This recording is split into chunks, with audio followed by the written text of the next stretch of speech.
Praise the Lord, ஹல்லேலூயா. சீயோன் வேதாகம ஆய்விற்கு அன்போடு கூட இயேசு கிறிஸ்துவின் நாமத்தில் உங்களை வரவேற்கிறேன். இன்றைய தினத்திலும் பரிசுத்த மத்தேயு எழுதின சுவிசேஷம் அதிகாரங்கள் 16 முதல் 18 அதிகாரங்களிலுள்ள வசனங்களை தியானிக்க சர்வவல்லமையுள்ள தேவன் நமக்கு கிருபை பாராட்டுவாராக.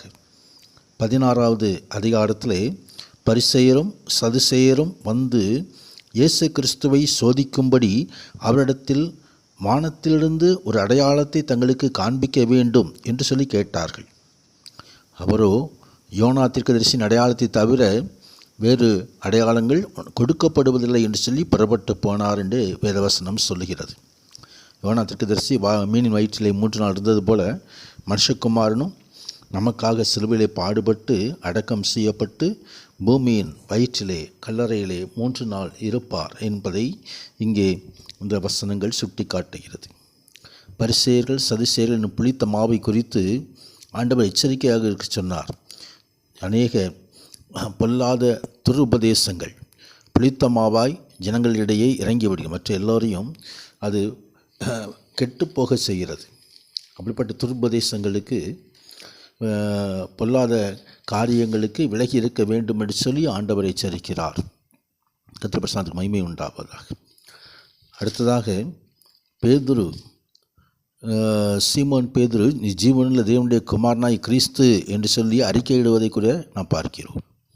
ஆண்டவராய் தேவன் தாமே பரலோகத்தின் ராஜ்யத்தின் திறவுகளை குடைத்து பூலோகத்திலே நீ கட்டுகிறது எதுவோ அது பரலோகத்திலே கட்டப்பட்டு இருக்கும், பூலோகத்திலே நீ கட்டவிழ்ப்பது எதுவோ அது பரலோகத்தில் கட்டவிழ்க்கப்பட்டிருக்கும் என்று சொல்லி ஆண்டவராகிய தேவன் ஒரு அதிகாரத்தை அங்கே கொடுப்பதை குறித்து பார்க்கிறோம்.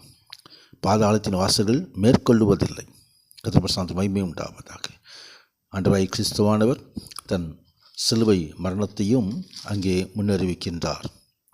17வது அதிகாரத்திலே இயேசு கிறிஸ்துவானவர் பேதுருவையும் யாக்கோபையும் சோதரனாகிய யோவானையும் கூட்டிக் கொண்டு தனித்திருக்கும்படி உயர்ந்த மலையிலே போய் மறுரூபமான காரியத்தை குறித்து பார்க்கிறோம். மோசேயும் எலியாவும் அவரோடு பேசுகிறவர்களாக காணப்பட்டார்கள். அவர் முகம் சூரியனைப் போல பிரகாசித்தது, வஸ்திரம் வெளிச்சத்தைப் போல மென்மையாயிற்று.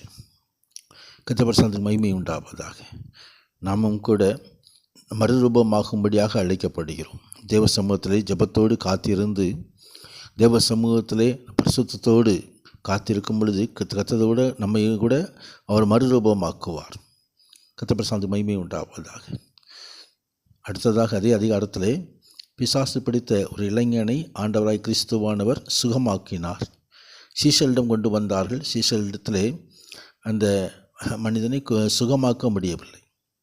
அவனோ கொடிய வேதனைப்படுகிற மனுஷன், அடிக்கடி தீயிலும் அடிக்கடி ஜலத்திலும் விழுகிறான் என்று சொல்லி இந்த மனிதன் தன் மகனுக்காக ஒரு மனிதன் வந்து அப்போஸ்தலரிடம் கொடுத்தபோது அவர்கள் சுஸ்தமாக்க முடியவில்லை. ஆண்டவரான தேவனையும் ஆண்டவராய் கிறிஸ்துவானவர் அதை சுஸ்தமாக்கி இந்த ஜாதி பிசாசு ஜபத்தினாலும் உபவாசத்தினாலுமே இன்றி வேறு மற்ற விதத்தினாலும் புறப்பட்டு போகாது என்று சொல்லி அங்கே உபவாசத்தையும் ஜபத்தையும் ஆண்டவர் தாமே மேன்மைப்படுத்தி சொல்லுகிறதை குறித்து பார்க்கிறோம். நாமும் கூட நம்ம வாழ்க்கையிலே சத்துடைய கிரிகளை எல்லாம் மேற்கொள்ளும்படி ஜெபத்திலும் உபவாசத்திலும் அந்த சம்பந்தத்தில் காத்திருக்க வேண்டும் என்று இந்த பகுதி நமக்கு கற்றுத்தருகிறது. கர்த்தருக்கு மகிமை உண்டாவதாக. ஆண்டவராய் கிறிஸ்துவானவர் வரியை சரியாக செலுத்தும்படி பேதுருவை நோக்கி கடலுக்கு போய் தூண்டில் போட்டு முதலாவது அகப்படுகிற மீனை பிடித்து அதன் வாயிலை பார், ஒரு வெள்ளிப்பணத்தை காண்பாய், அதை எனக்காகவும் உனக்காகவும் கொடு என்று சொல்லி வரி செலுத்துகிற காரியத்தையும் பார்க்கிறோம்.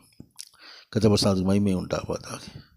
தொடர்ந்து 18வது அதிகாரத்திலே பரலோக ராஜ்யத்தில் பிரதானமான யார் என்று சொல்லும் பொழுது, ஆண்டவர் தாமே மனம் திரும்பி பிள்ளைகளைப் போல ஆகாவிட்டால் பரலோக ராஜ்யத்தில் பிரவேசிக்க மாட்டீர்கள் என்று மெய்யாகவே உங்களுக்கு சொல்லுகிறேன் என்று சொல்லி ஒரு பரிசுத்தத்தை, பிள்ளைகளைப் போல ஒரு மாசற்ற தன்மையை கொண்டிருக்க வேண்டும் என்று சொல்லி ஆண்டவர் விரும்புகிறார். கர்த்தருக்கு ஆண்டவர் மீது விசுவாசத்தோடு ஒரு பிள்ளை தன் தகப்பன் மீது வைக்கின்ற விசுவாசத்தை போல நாமும் கூட ஆண்டவரை விசுவாசிக்க வேண்டும். அடுத்த 10வது வசனத்திலிருந்து காணாமற் போன ஒரு ஆட்டை குறித்ததான அங்கே உவமையை ஆண்டவர் சொல்லுகிறார். 100 ஆடுகள் இருந்தாலும் ஒரு ஆடு காணாமல் போய்விட்டால் அதை தேடி கண்டுபிடித்து சந்தோஷத்தோடு கொண்டு வருவதை போல கிறிஸ்துவானவரும் ராஜ்யத்திலே ஒரு பாவியான மனுஷன் விலகி போய்விட்டால் அந்த பாவியான மனுஷனை தேடி பிடித்து அவனுக்காக இரத்தத்தை சிந்தி சிலுவிலை ஜீவனை கொடுத்து அந்த மனிதனுக்காக மீட்பை சம்பாதித்த கிறிஸ்துவானவர் மீட்டு கொண்டு வருவதை குறித்து பார்க்கிறோம். அவர் மீட்பர், அவர் இரட்சகர். கர்த்தருக்கு மகிமை உண்டாவதாக. அந்த ரட்சிப்பை நாம் கூட பெற்றுக்கொள்ள வேண்டும் என்று வேதம் நமக்கு கற்றுத்தருகிறது. கர்த்தருக்கு மகிமை உண்டாவதாக. ஆம், உங்களுக்கு விரோதமாக ஒரு மனிதன் பாவம் செய்தால் அவனை மன்னிக்க வேண்டும் என்று ஆண்டவர் நமக்கு கற்றுத்தருகிறார். கர்த்தருக்கு மகிமை உண்டாவதாக.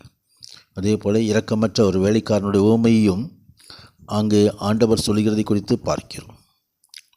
நாம் மற்றவர்களுக்கு இரக்கம் செய்ய வேண்டும் என்பதை இந்த பகுதி நமக்கு கற்றுத்தருகிறது.